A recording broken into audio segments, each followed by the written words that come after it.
तो अभी हम आ गए हैं एक्सरसाइज करने के लिए। जैसा कि मैंने आपको बोला था कि इसमें मैं एक्सरसाइज भी पूरी करवाऊंगा, कोई भी लाइन छूटने नहीं पाएगी, कोई भी क्वेश्चन नहीं छूटेगा, हर एक चीज को एकदम बहुत अच्छे से बताऊंगा। तो why should a magnesium ribbon be cleaned before burning in air, ये हमारा फर्स्ट क्वेश्चन है। तो हमसे ये पूछा जा रहा है कि हम मैग्नीशियम रिबन, जो मैग्नीशियम रिबन होती है, उसको हम क्लीन क्यों करते हैं बर्निंग से पहले। जब हवा में उसको बर्न करते हैं तो होता क्या है कि मान लो ये है एक बर्न, ये है मैग्नीशियम की रिबन, ठीक है, ये है मैग्नीशियम की रिबन, ठीक है। अभी मैंने आपको बता दी। अब मान लो ये, इसको मैं और बड़ा करता हूँ, लेंस लगाता हूँ, माइक्रोस्कोप लगाता हूँ, कुछ भी। सपोज ये ऐसी कुछ दिख रही होगी, ऐसी बड़ी सी कुछ दिख रही होगी, ये छोटी सी पट्टी ऐसे ये बड़ा करूंगा तो यहाँ पे कुछ एटम का अरेंजमेंट होगा इस तरीके से, लेयर का इस तरीके से ऐसे लगी होंगी। थोड़े और अच्छे से अरेंजमेंट होगा, इसमें मैं दिखा नहीं पा रहा हूँ। तो क्या हुआ, ये ऊपर की लेयर जो है मैग्नीशियम की, इसके कांटेक्ट में ऑक्सीजन है।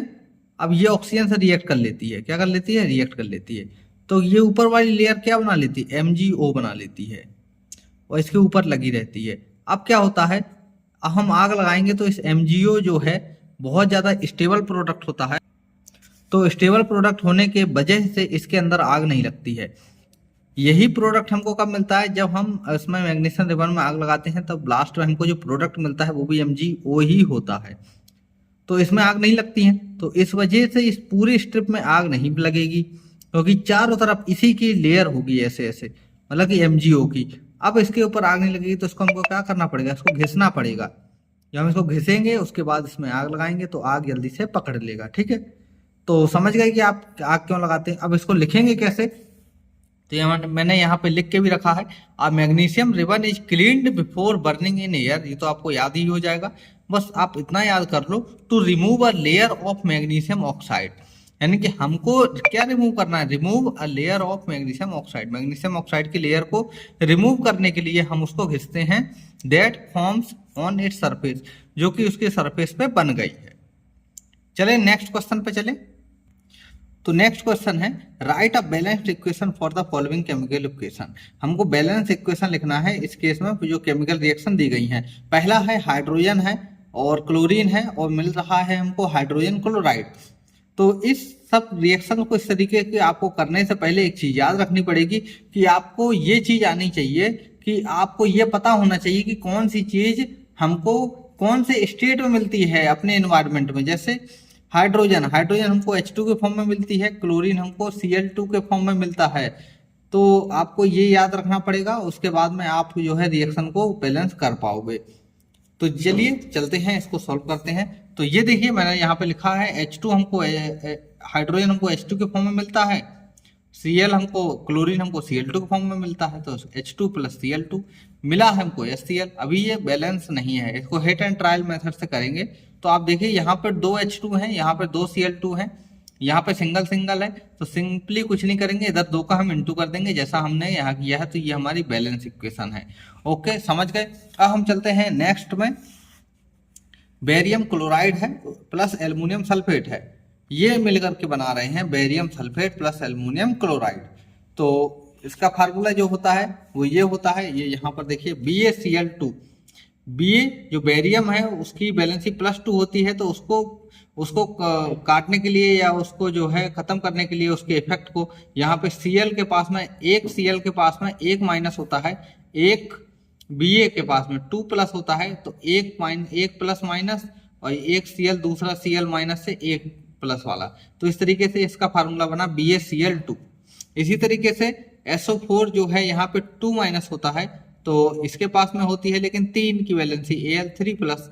तो यहाँ पर इसको कंबाइन करने के लिए इन दोनों के इफेक्ट को यहाँ पे हमने 2 Al लिए हैं और SO4 हमने 3 लिए हैं। अब चलते हैं आगे। ये भाई आपको समझ में नहीं आया होगा तो आप 9th क्लास की बुक में अच्छे से समझ लीजिए, क्योंकि उसी में इस चीज के बारे में बहुत अच्छे से दिया है, या फिर आप 9th वाली मेरी वीडियो देख सकते हैं एटम्स वाली। इसके बाद में यहाँ से हम इनको रिएक्ट करवाएंगे तो हमको मिलेगा BaSO4 barium sulphate plus AlCl3। Okay, तो अब हम जो है इसमें देखेंगे, इसको हम वेट एंड ट्रायल से हम जो क्या करेंगे, इसको बैलेंस करेंगे। तो यहाँ पे देखिए आपको Ba जो है तीन मिल रहे हैं SO4, जो O की वैलेंसी है, जो आप जब उसको बैलेंस करोगे तो वहां पे आपको जो है तीन रखना पड़ेगा। फिर यहाँ पे अगर तीन होता है तो यहाँ भी हमको तीन जो है रखना पड़ेगा। और इसी तरीके से हेट एंड ट्रायल से ये भी हमारी जो है बैलेंस हो जाएगी, कोई दिक्कत नहीं है। आप एक बार करके देखिए, अभी भी अगर समझ में नहीं आया है तो आप लोग कमेंट बॉक्स में बोलिए, मैं इस चीज को सिंपली बोर्ड में करके आपको बहुत अच्छे से दिखा दूंगा। अब आते हैं थर्ड वाले में। थर्ड वाले में हमको दिया है सिंपल इक्वेशन है सोडियम प्लस वाटर, यानी सोडियम लिया है, वाटर लिया है, उसको रिएक्ट करवा के सोडियम हाइड्रोक्साइड बना दिया है प्लस हाइड्रोजन बना दिया है।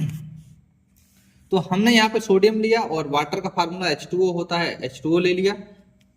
अब यहाँ पे बन गया 2NaOH, यानी कि NaOH बन गया, सोडियम हाइड्रोक्साइड बन गया। सिंपली इनको हम बैलेंस करेंगे तो हमको मिलेगा H2 और क्या मिलेगा NaOH, यानी कि हम बैलेंस करेंगे तो यहाँ पे दो दो जो है लगा देंगे, क्योंकि सब जगह एटम्स को हर एक दोनों साइड में बैलेंस करना बहुत जरूरी है। अब आते हैं थर्ड वाले पे। थर्ड वाले में बोल रहा है right a chemical equation with state of symbol. State symbol भी हमको लिखना है, यानी कि लिक्विड, गैस, एक्वस फॉर्म क्या है वो भी लिखना है। और उन तक को लिखने के बाद में हमको जो है अपनी रिएक्शन को कंप्लीट करके लिखना है। चलिए इसको भी लिख लेते हैं। यहाँ पे बोल रहा है सोडियम और बेरियम क्लोराइड, बेरियम क्लोराइड का सॉल्यूशन है, और sodium sulphate in water, sodium sulphate का है वाटर के साथ में तो एक्वस फॉर्म हो जाएगा। इसी तरीके से to give insoluble barium sulphate, insoluble मिल रहा है मतलब सोडियम सॉलिड हो जाएगा। उसके बाद में सॉल्यूशन ऑफ सोडियम क्लोराइड, यहाँ पर हमको जो मिल रहा है सोडियम क्लोराइड का सॉल्यूशन भी मिल रहा है। सोडियम क्लोराइड यानी वही नमक है, नमक को पानी में घोलेंगे तो हमको सोडियम क्लोराइड मिलेगा, ठीक है, एक्वस फॉर्म में। चलिए तो यहाँ पर देखिए BaCl2 एक्वस फॉर्म में प्लस Na2SO4 एक्वस, और यहाँ पे BaSO4 जो है सॉलिड फॉर्म में पर्सिपिटेट मिल रहा है, यानी कि PPT मिल रहा है। क्या मिल रहा है? PPT, जो कि इनसॉल्युबल है, इनसॉल्युबल मतलब सॉलिड स्टेट में आ गया है। और NaCl वो भी एक्वस फॉर्म में है। इसी तरीके से सेकंड इक्वेशन में NaOH सोडियम हाइड्रोक्साइड दिया है, सॉल्यूशन वाटर के अंदर तो एक्वस हो जाएगा। और HCl जो है, HCl भी है तो उसका भी सॉल्यूशन है लिक्विड फॉर्म में। और फिर वो ये दोनों मिलकर बना रहे हैं NaCl प्लस H2O। तो ये सिंपल ये इक्वेशन इस तरीके से आपको लिक्विड, एक्वस वगैरह लगा देने हैं। तो ये आपकी जो है एक एक्सरसाइज जो है कंप्लीट हो जाएगी। अब हम इसके बाद में पढ़ेंगे टाइप्स ऑफ केमिकल रिएक्शन। अगर ये आपको समझ में नहीं आया है तो फिर मैं आप कमेंट करिए, मैं बोर्ड में इसको एकदम step by step 9th class का भी मिला करके मतलब पूरा समझ में आ जाएगा उस वीडियो में। अभी क्या है, इसमें टाइम कम होता है क्योंकि ये सीरीज चल रही है, समझो मेरी भावनाओं को समझो, ये सीरीज चल रही है, मैं यहाँ पे आपको ज्यादा इसके विस्तार में नहीं बता सकता हूँ। तो इसके बाद में हम पढ़ेंगे टाइप्स ऑफ केमिकल रिएक्शन, वो पढ़ेंगे अगली वीडियो में, क्योंकि इसमें सिर्फ हमने क्वेश्चन ही करवाए हैं।